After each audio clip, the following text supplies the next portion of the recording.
Yeah. So I think Bitcoin is going to continue to steal share from gold. I think it's going to massively outperform gold as it has in the past. It's obviously more volatile because it's still in the adoption phase, but that's also why, there's an opportunity. And I think ultimately gold will be demonetized just the way silver was demonetized by gold. And that's because gold had a better stock to flow ratio than silver. And the countries that bet on silver, China and India, suffered for that bet. Whereas, England and the US and others bet on the gold standard and benefited as a result. I think the same will be true. If the US wanted to strategically be smart and we do a monetary reset, we should reset to Bitcoin, not gold, because gold is analog sound money. It's yesterday's sound money, and Bitcoin is the future of sound money. Lawrence Lepard emphasized that Bitcoin is steadily overtaking gold's role as a store of value, and he expects it to massively outperform gold over time.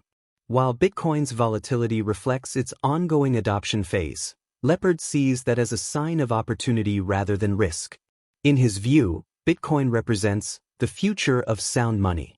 If the US ever undertakes a monetary reset, he argued it would be wiser to anchor the system to Bitcoin, given its digital nature and superior economic properties. He observed that globally, nations are taking different approaches. China and India continue to accumulate gold, though he believes they may not yet recognize the deeper shift toward digital money. Russia, on the other hand, appears to be hedging its position by mining Bitcoin. Lepard projected that the transition from gold to Bitcoin could take 30 to 40 years, during which gold will likely lose its monetary role and become primarily a jewellery asset, while Bitcoin emerges as money on a global scale. He added that Bitcoin's technological advantages, its ease of storage, transfer, and verification make it the clear long-term winner, ensuring that the Bitcoin-to-gold price ratio continues to rise.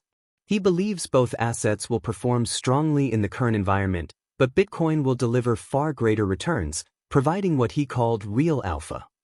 Looking ahead, Lepard forecasted that gold could reach $10,000 to $20,000 per ounce, while Bitcoin could climb to $1 million and eventually even $5 million. For him, it's not about timing the perfect entry. Even at today's prices, he insists, owning Bitcoin or gold is essential protection in a world of declining fiat currency value. If you found value in this breakdown, please hit the like button, subscribe, and share it with other investors who are paying attention. We're here to keep bringing you sharp analysis and voices that understand what's unfolding. Thanks for watching. Yeah. So I think Bitcoin is going to continue to steal share from gold. I think it's going to massively outperform gold as it has in the past. It's obviously more volatile because it's still in the adoption phase, but that's also why, there's an opportunity. And I think ultimately gold will be demonetized just the way silver was demonetized by gold. And that's because gold had a better stock to flow ratio than silver. And the countries that bet on silver, China and India, suffered for that bet. Whereas England and the US and others bet on the gold standard and benefited as a result. I think the same will be true. If the US wanted to strategically be smart and we do a monetary reset, we should reset to Bitcoin, not gold, because gold is analog sound money. It's yesterday's sound money, and Bitcoin is the future of sound money. But I wanted to talk a little, just jump on something that Bob said and you guys all said about the AI thing. And this point's been made by many others. This isn't an original thought, but I think it's important to emphasize it.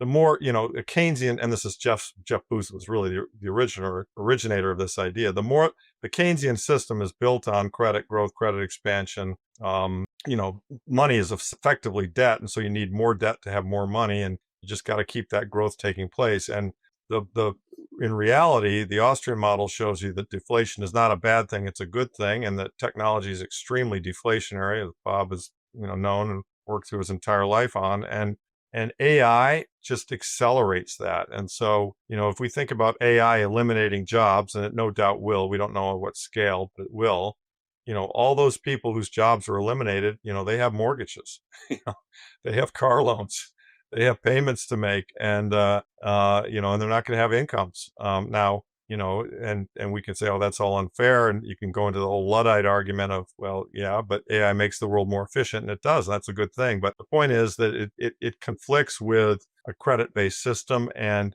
if we think that AI and productivity enhancement is getting continually sped up, then it's only going to drive the death of fiat to a more rapid death, I guess. It's going to happen more quickly. So I think it's important to kind of connect those two dots, as we look at it. But gold and Bitcoin. I mean, look, George, back to the reset issue, and I know a lot of people want to hear me talk about this. I mean, it's China's betting on gold. I mean, there's no doubt about that. India, yeah, they're probably betting on gold. I don't think they really get it. I think Russia's actually hedging their bet and probably mining Bitcoin. And this is probably a 30 to 40-year fight before gold is gone and it's just jewelry and Bitcoin is money everywhere. But I think the trend in that time frame, I mean, gold price, I mean, gold, Bitcoin price and gold is going to go up and to the right forever. It is because it's sounder, and it's also got the technological advantage of being, easier and cheaper to store and move and verify. I mean, so you kind of look at all those things and it just wins. It does. And it's very hard for a lot of my fellow gold bugs to hear. And it doesn't mean gold's going away tomorrow. I mean, in this particular episode of monetary debasement, the one that we're in right now, that's going to, I think is leading to, by the way, I think what's going on, the gold market smells the big print that's coming. I mean, Stephen Moran is talking about, dropping rates 200 basis points. Trump's talking about dropping them 300 basis points. Think about what that would do. If mortgage rates came down 3 or 4%, the housing market would boom. Credit growth would explode, and and we'd have more massive inflation. I think gold is going to protect you against that, but Bitcoin's going to do even better. It's going to provide real alpha over and above gold. Oh, I think that's right. I mean, there will be, this could be the largest transfer of wealth that has ever occurred in the history of humankind. If fiat currency dies the death that we think it might die. It could also get arrested somewhere between here and that point if the politicians wake up and start behaving more responsibly. And it's, I always, whenever I'm in any investment thesis, I always think of what could go wrong, what could go right, what could go wrong. And Lynn has said, nothing stops this train. And I kind of agree with her. And certainly if you observe the behavior of the U.S. federal government up until this point, there is absolutely no indication that they intend to stop this train. But, that doesn't mean that with worse conditions and massive inflation, things can't change. And, and it's not an unstoppable train. I mean, it might seem unstoppable, but the biggest piece of stopping it would be to balance the budget. Smart guys like Ray Dalio have said 15 or 20% in, gold and Bitcoin. Jeff Gundlach, a bond guy, probably the best bond manager in the entire friggin' country, is recommending saw that. 25% allocation to gold. Paul Tudor, I mean, the list goes on and on and on of very, very smart investment managers realizing, oh my God, this monetary debasement trade is a thing. And for those who think you're too late, you're not. You missed the first or second inning, no doubt. We're not, buying gold at 300 or 1,000 or 2,000 better than paying 4. But, my belief is it's going to 10 and perhaps 20 on gold. And my belief on Bitcoin is it's going to 1 million and ultimately 5 million. And so, if you pay 125 for it, I think in a few years, you'll be very glad you did. Lawrence Lepard underscored that most of the world's $450 trillion in financial assets are vulnerable to inflation, leaving investors with only two true hedges, gold and Bitcoin. He explained that while Bitcoin's total market value remains relatively small compared to global assets, its growth potential is enormous, and it will likely continue to take market share from gold as investors seek protection from fiat currency debasement. Lepard compared the situation to passengers choosing between the Titanic and the lifeboats, describing gold and Bitcoin, particularly Bitcoin, as the lifeboats in an unstable financial system. This shift, he stressed, has only just begun. He also addressed the psychological barrier many investors face when deciding whether to buy Bitcoin, noting that price fixation causes people to miss long-term opportunities. Lepard reminded that similar doubts existed when Bitcoin was $400, $20,000, and now $125,000, yet he believes in a decade people will regret not buying even at today's levels, once Bitcoin reaches $1 million or more.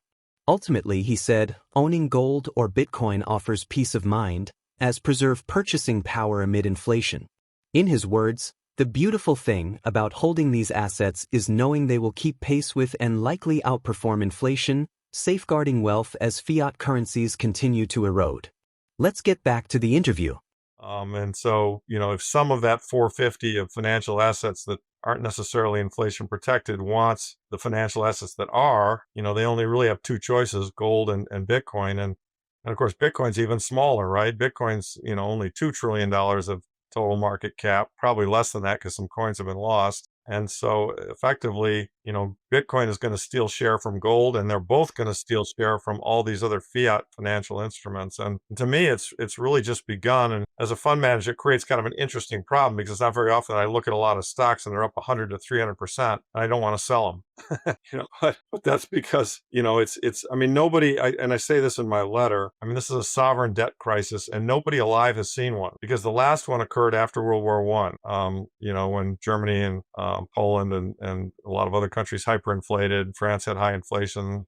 Britain abandoned the gold standard, and we had 100% inflation in the United States. The last and largest bout of inflation. We've had really a bunch of inflations in the U.S. The Civil War was one, World War I was another, and then the 70s was another. Well, actually, post World War II with financial repression was another, and then the 70s was the biggest one prior to this. And we're in it, and these cycles don't end. They don't end. It's not as though they're going to be able to put all this back in the can and everything's going to be fine. I'm now finding, myself thinking, okay, where's gold going? I mean, obviously I didn't think it would make 4,000 this year. It has, 5,000, 10,000. I mean, and there's a lot in my letter about that as well. I mean, if we were actually to go back and remark gold, if we had 100% gold coverage of all the fiat currency that's been created, very similar to the way we were back in the 70s or in the 60s before we got on this big inflationary game, to make the math work, to cover every dollar outstanding with an ounce of gold would have to be over $90,000 an ounce. And it's at 4,000 right now. That's how much fiat currency would create. Now, I'm not suggesting that's where we're going. I'm not suggesting we could return to a gold standard without 100% coverage. There have been a number of successful gold standards that have been run with 20 to 40% coverage.